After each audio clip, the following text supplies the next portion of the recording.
is no company where more than 50% of the people refuse to go to work consistently, and that company is going to work well. And I agree with Mr. Kwating. If you finish your work, after your work is done, and you go and sit in your shop and you do your consultants, that is fine. The same thing must be done with MPs. They should come to work, finish their work, and go and do the other jobs that they want to do. That is not what we see. We see a situation where, again, more than 50% are consistently not going to work at all and spending their time doing other things. The other issue that must be clarified for our people is this. If somebody is saying that the technicalities do not allow the speaker to do what he did, and I'm glad that another person came and said he is very much allowed to do what he did. Indeed, it is our view that a person who has absented themselves for 15 sittings and is not consecutive has actually vacated their seat. And that was the gravamen of the judgment that Professor Asare got. So it is a matter that has happened. Once you do that, you vacated your seat. And it is for either the clerk or, I believe, the speaker to declare it as such. So if you say by some technicality a petition cannot do this, then we will end up suing the speaker. Okay? And we thank God for groups like Odiko. They are on the beat, and we will all support them. We need to get to a point, and I agree with Mr. Kwating, that if we do some of these things, it will strengthen Parliament, it will strengthen the committees, it will strengthen the work of Parliament. So the technicalities notwithstanding, and indeed, I don't think the technicalities are a problem. We need to accept the fact that we have a problem with parliamentarians going to work. It has become endemic, it has become catastrophic.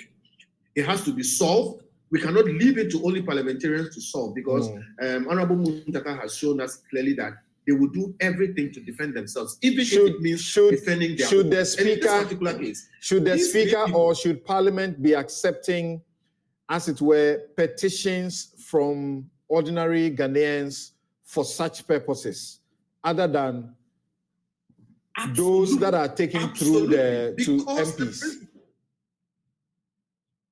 Absolutely, because we need to entrench the principle that parliamentarians, and indeed ministers and others, are employees of the people.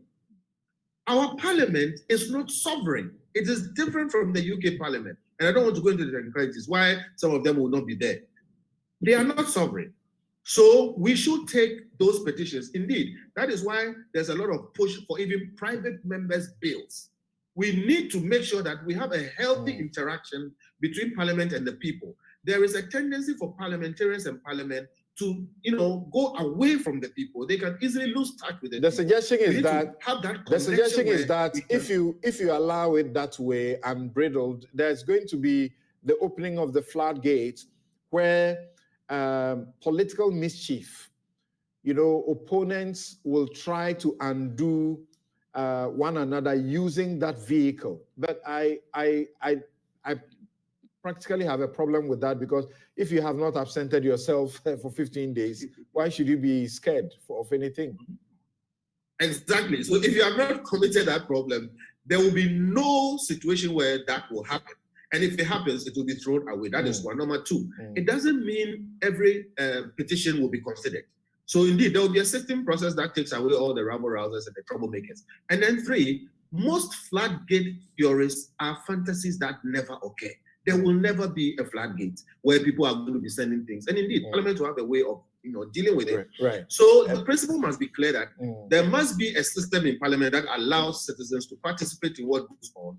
But Parliament is a master of its rules. It will determine what goes forward and what does not go forward. And there will be situations where, even where there is merit, we can all listen and then have, after the debate, decide that, look, this should not go anywhere. But we cannot have a situation where Parliament cuts itself off the people and then goes on and does things like what we are seeing now, where most of them don't go to work, and we will not have anything to say or anything to do about it.